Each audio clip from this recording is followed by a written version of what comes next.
A paz do Senhor Jesus, boa noite para todos. Estamos aqui mais uma vez, para meditar numa palavra hoje. Vamos aprender mais da palavra de Deus, E ela nos dá sustentação espiritual para nossas vidas, Nossa alma. Aleluia. Hoje eu estava procurando uma palavra para a gente meditar, E achei uma pequena epístola, de Filemão. Muitos irmãos já conhecem, Se você não conhece a história aqui, está nessa carta, que Paulo enviou a Filemão.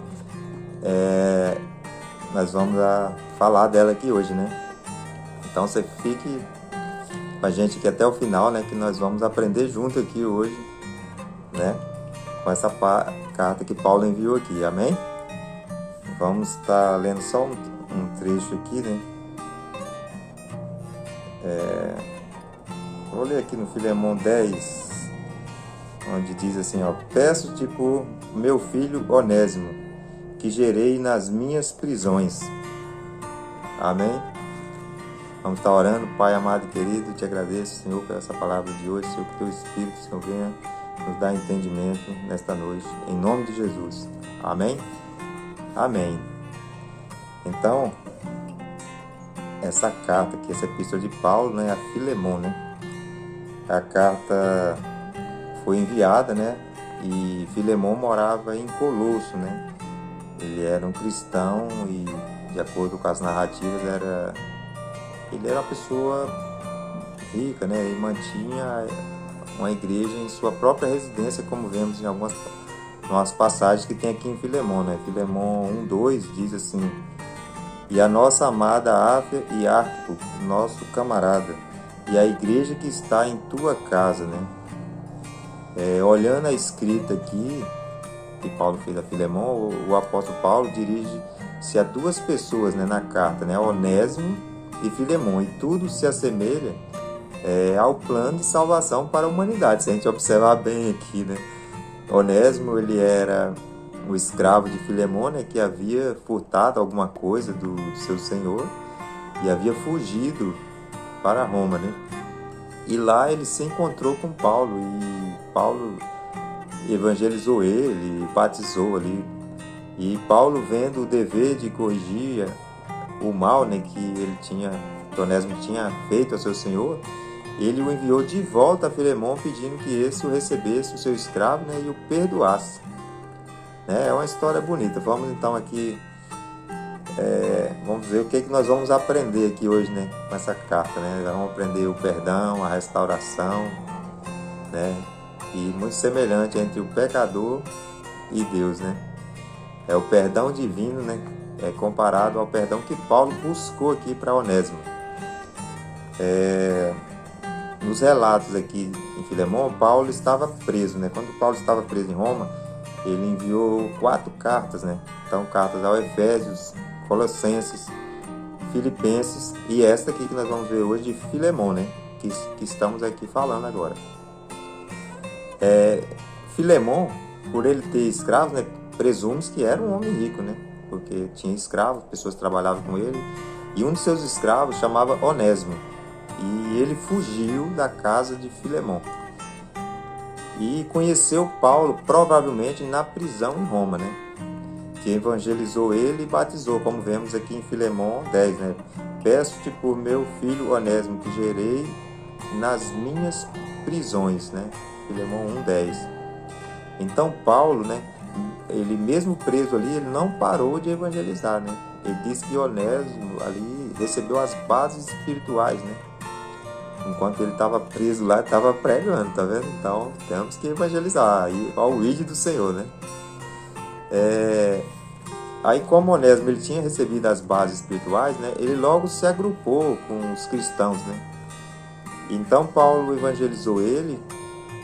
Ele deve ter confessado o que ele fez e que tinha acontecido, E aqui a escrita mostra que Filemão era amigo, de Paulo na fé, muito amigos. E Paulo, sabendo que Onésimo tinha fugido de lá com essas coisas erradas todas, da casa de um amigo dele, da fé, ele procurou levar isso ao conhecimento de Filemon e pediu que Filemon recebesse, né, Onésimo ali com amor, com perdão, né, para ele, e sugeriu até a libertação dele, né, que ele era escravo, né.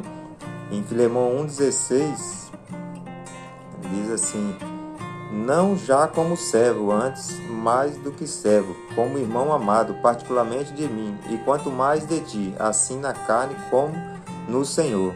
Assim, pois, se me tens por companheiro, receba como a mim mesmo. Veja aí, tá vendo?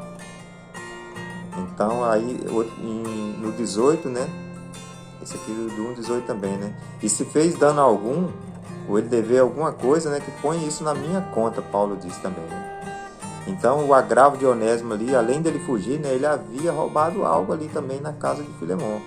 E Paulo, ele começa a se responsabilizar pelo que aquele homem tinha feito, né? E ele fala, né, e se te fez dano algum, ou se teve alguma coisa, né, põe isso na minha conta.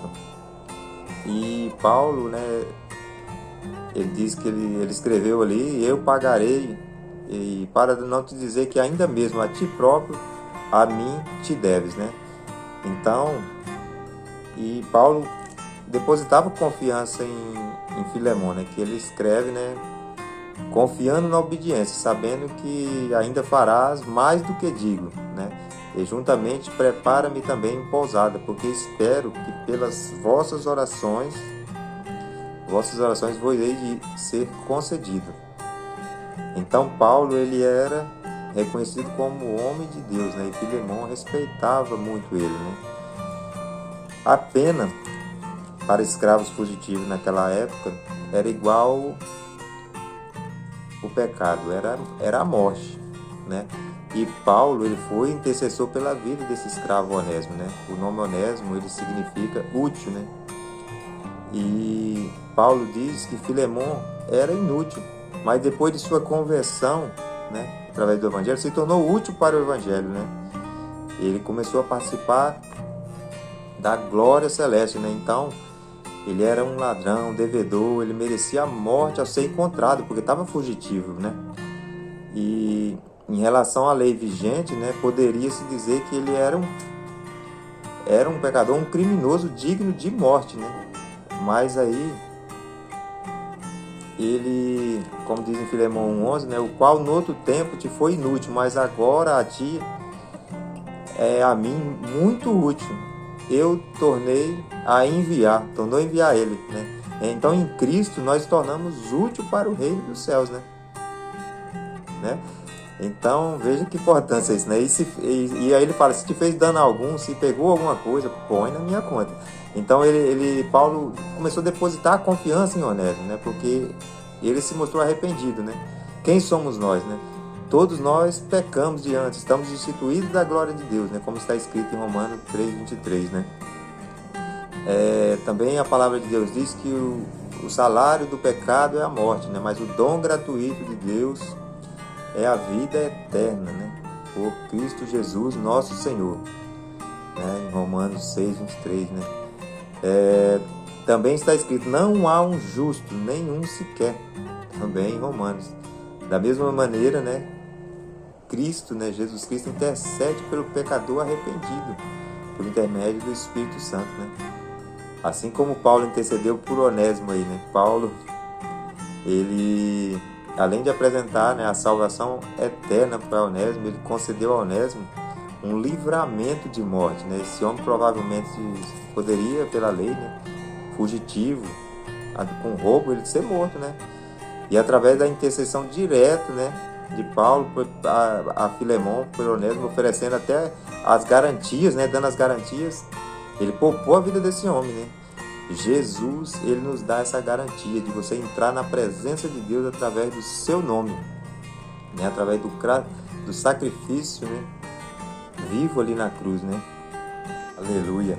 Então a dívida de morte que havia sobre mim, sobre você, né, Jesus encravou na cruz ali, olha. Não, Deus prova o seu amor para conosco, né, em que Cristo morreu por nós ainda sendo pecadores, né? Está em Romanos 5:8, né? Então, visto, né, que temos um grande sumo sacerdote, né, Jesus Cristo, Filho de Deus, que penetrou nos céus, então nós retenhamos agora firmemente a nossa confissão, porque não temos um sumo sacerdote que não possa compadecer das nossas fraquezas. Olha aí, né? Porém, um que como nós em tudo foi tentado, mas sem pecado, porque pois com a confiança, né, ao trono da graça, para que possamos alcançar misericórdia e achar graça a fim de sermos ajudados em tempo oportuno, né? Está em Hebreus 4, 14, 16. Veja que Onésimo, ele havia fugido do seu Senhor, né? E há muitos que fugindo de Deus, de conhecê-lo, de andar com ele, né? De obedecê-lo. Mas ao passar por dificuldades, né? Ficam envergonhados de voltar, né? Mas Deus sempre, né? Ele nunca esquece de... E Ele está sempre querendo iniciar esse resgate, né? Paulo socorreu Onésimo ali, após ele confessar, né? E se arrepender e querer se converter através de ouvir a palavra de Paulo, do Evangelho, né? E bastou ele reconhecer seu erro para Paulo auxiliá-lo, falar, não, Onésimo, você agora faz parte, né? Com a gente aqui, né? Tudo isso retrata um homem carnal, né, que fugiu do seu Senhor, mas encontrou um defensor ali naquele momento mais difícil da vida dele, né? Infelizmente, a maioria das pessoas, né, só lembra e se abre para Cristo quando precisa de um favor dele, né? E nós precisamos, né, chegar ao conhecimento para não deixar chegar ao fundo do poço para entender isso, né? O grande amor de Deus, né? Quantos fogem de Deus, largando tudo por uma falsa liberdade, né? As nossas vidas a gente acha melhor a porta larga do que a porta estreita, né? A notícia boa que eu tenho para dar é que Jesus é o nosso eterno defensor perante Deus, né? Basta que o pecado e as falhas sejam confessadas. É isso. Jesus, ele veio para pagar nossa dívida, né? Uma pendência, né, pecaminosa que, como seres humanos, não teríamos condições de quitar. Um débito espiritual, né? Nunca é tarde, né, para se arrepender, né, para voltar para os caminhos do Senhor. Talvez você pense assim, não, para mim não tem mais jeito. Tem jeito, né, para se abrir para um novo tempo de renovação espiritual na sua vida, né? Se você encontra uma situação igual ao Onésimo, um fugitivo de Deus, volte, né, volte. Ainda há tempo, né, pois Jesus é o seu defensor. Ele pagou um preço por você na cruz, né? Ele derramou o sangue dele por você. Você é precioso, hein? Onésimo se tornou um servo de Paulo e não um escravo, né? Ele foi mais um fiel ajudador do reino celestial, né? Em Colossenses 4, né? Juntamente com Onésimo, amado, fiel irmão, que dos vossos eles vos farão saber tudo o que por aqui se passa. Veja aí. Ele passou a anunciar tudo, né? Então, no outro tempo, né, ele foi inútil, mas agora ele é útil e eu tornei a enviar a você, filho, para você perdoar ele, para você restaurar ele, receba ele como um servo de Deus, né? Devemos nos tornar servos fiéis de Jesus Cristo, né? Deixando de ser inúteis e sendo muito úteis a ele, pois ele nos comprou com seu sangue, né? Servir a Jesus é diferente de ser servido por ele, né? Muitos querem só receber de Cristo, mas o cristão fiel serve aquele que livrou do império das trevas para o maravilhoso reino do seu Filho Jesus, por amor. Por amor, Deus enviou seu Filho, né? Porque nós fomos comprados por um bom preço, Então glorificai, pois, a Deus no vosso corpo e no vosso espírito, os quais pertencem a Deus. Está em Coríntios 6:20. Aleluia! Que Deus abençoe. Vamos estar orando agora esta noite. Feche seus olhos. Pai amado, queridos, te agradeço por me perdoar, me resgatar da maldição da morte, Senhor. a qual já estava condenado, mas agora, na tua misericórdia, Senhor, no teu favor, posso te servir e te adorar, bendizer teu santo nome, Deus. Obrigado por nos dar a vida eterna, Deus, por escrever uma nova história, escrever o nosso nome no livro da vida, que a cada vida que assiste agora, Senhor, que não conhece a Ti como suficiente Salvador, o único caminho, que venha conhecer, confessar o Teu santo nome, procurar Te conhecer e saber que Tu és o único e verdadeiro caminho para a salvação de todo aquele que crê. Em nome de Jesus. Amém. Se você crê, você já está abençoado em nome de Jesus. Aleluia. Que Deus nos dê uma noite tranquila e em paz. Eu agradeço. Amém.